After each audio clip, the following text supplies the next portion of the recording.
than teacher education. I nearly said teacher training. I think teacher education is a very important way of phrasing that.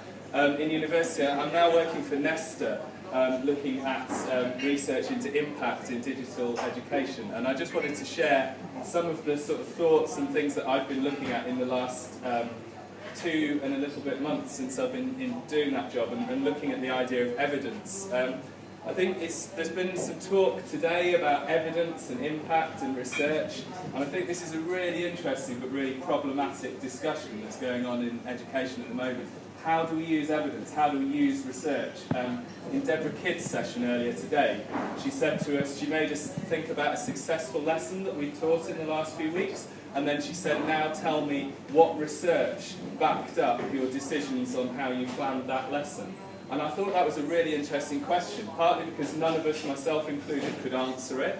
And it really got me thinking about all of this stuff about evidence. How do we actually use it? How is it useful as a teacher? And there's all sorts of stuff coming out about this. NFER published a report about 3 weeks ago about why using evidence in the classroom is important, what works and why.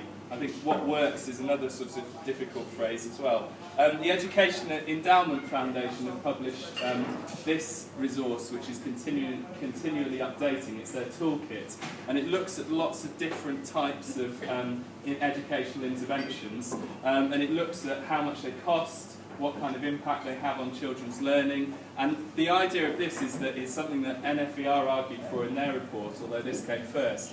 Is trying to translate research into something that teachers can actually use to make decisions in classrooms and to plan stuff. So there's this interesting kind of narrative at the moment, lots of people saying things must be evidence-based. And I see people talking about ideas for their teaching on Twitter, and often the challenge they face from people is, well, what was the impact? What was the evidence for that? How did you actually know that you had an impact on that? Which is interesting. And it makes me think about this, which I don't think I heard today in anyone's presentation, but you hear this a lot. The research says, usually used to justify some kind of claim that someone's trying to put forward. Sometimes people put a footnote and actually cite their research. Quite often they don't bother and think it's good enough to just say, well, the research says this, we all know that. That will stop any arguments to the contrary of what I'm saying. I don't think so. I don't think that's good enough, really. John Hattie's work is often cited as something that backs up different types of research, and Tom Sheringham used this in a really interesting way actually earlier to talk about how research backs up certain different types of interventions.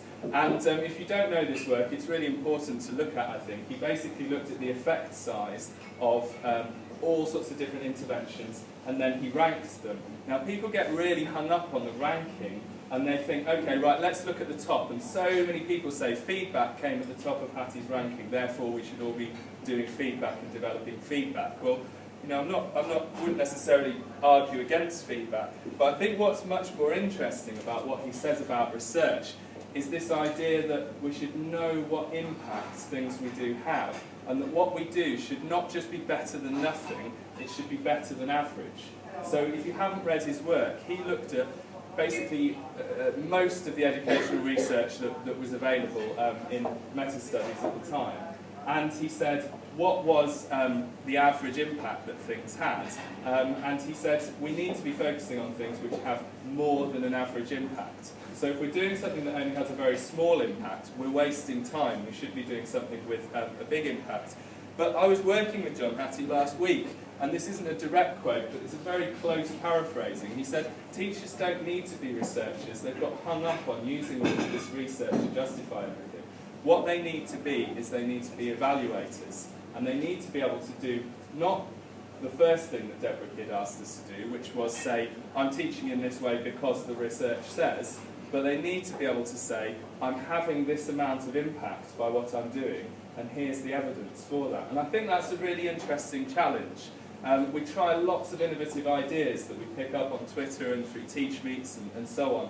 And often that's quite driven by, I'm really excited as a teacher by that idea. And what John's saying is that it should be driven by what's the impact that that's actually going to have on children's learning, and how do you evidence that? And I think this is a really sort of fascinating area. So I thought I'd share a few things that I'm doing that hopefully will be of interest to some of you. The work I'm doing comes out of a Nesta report called Decoding Learning. The main argument of which was we've spent masses of money in the last 10 years on digital technology in schools, and nobody really has a robust narrative of what impact it's had. There's a lot of anecdotal stories about technology having a really interesting effect on children's learning. I could talk for hours about anecdotes of things that I've seen, where I've seen it have some effect, but we don't have robust evidence and narrative of the money we've spent on digital education actually having an impact.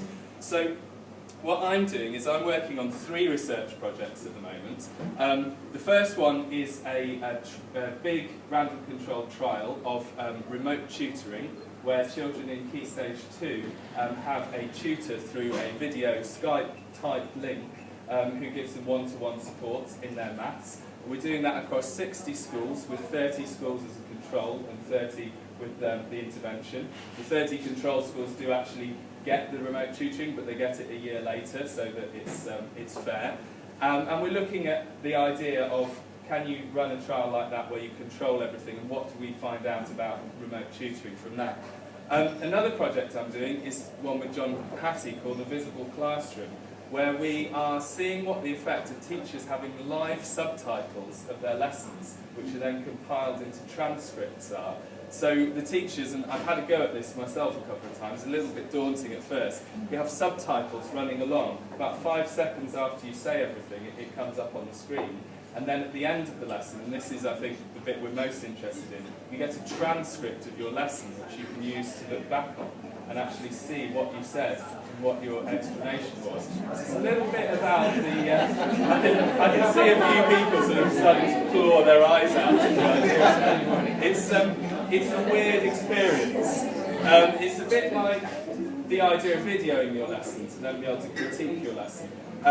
In some ways it takes away the horrible nature of that, where you hear yourself and see yourself. But rather more interestingly, I think, once you've got a transcript, it makes it much quicker to look through it, because video takes ages. And we can also do all sorts of analytics on it and feedback on the different types of questions that have been asked and so on.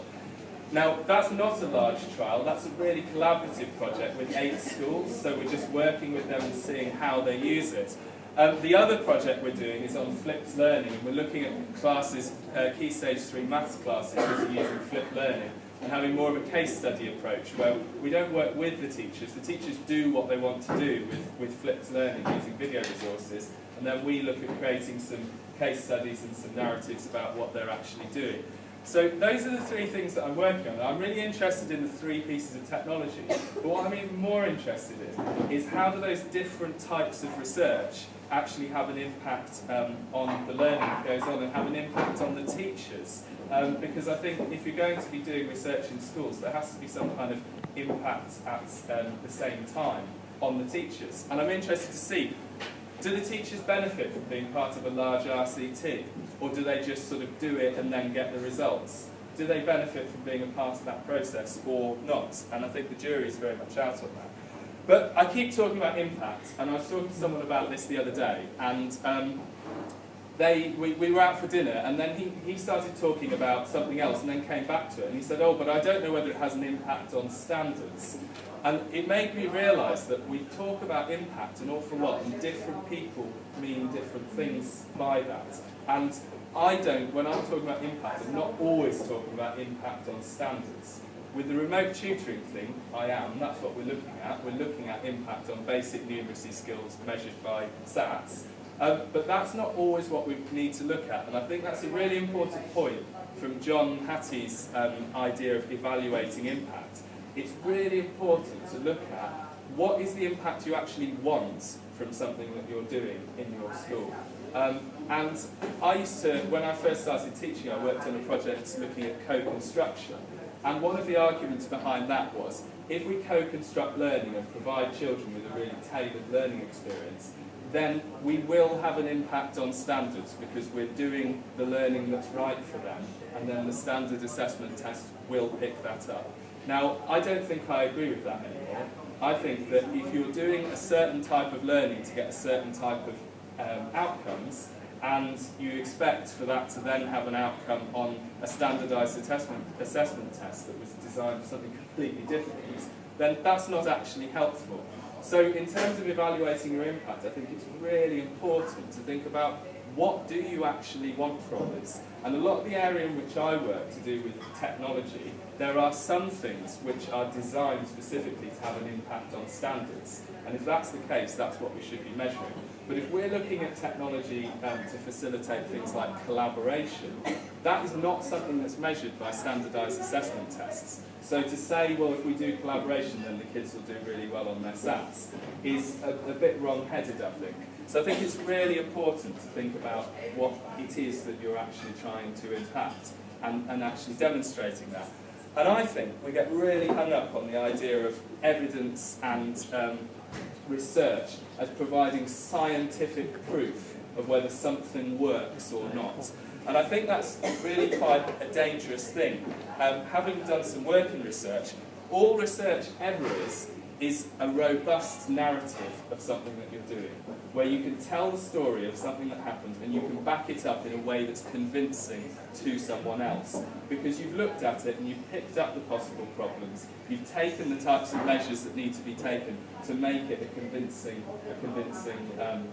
story of what happened and what the impact was.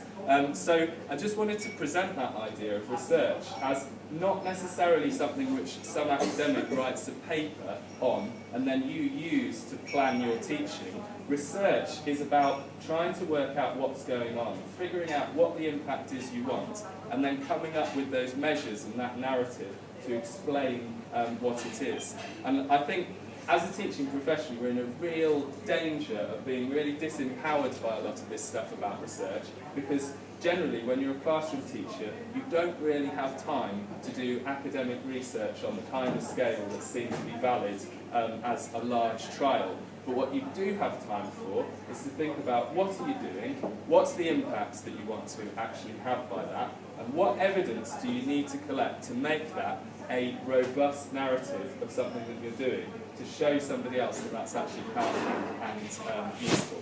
So I'll tweet out the slides in a minute, because if any of those particular projects that I told you about, if you're interested in, we are still looking for some schools to get involved in some of them, so you can follow the links and find that kind of stuff.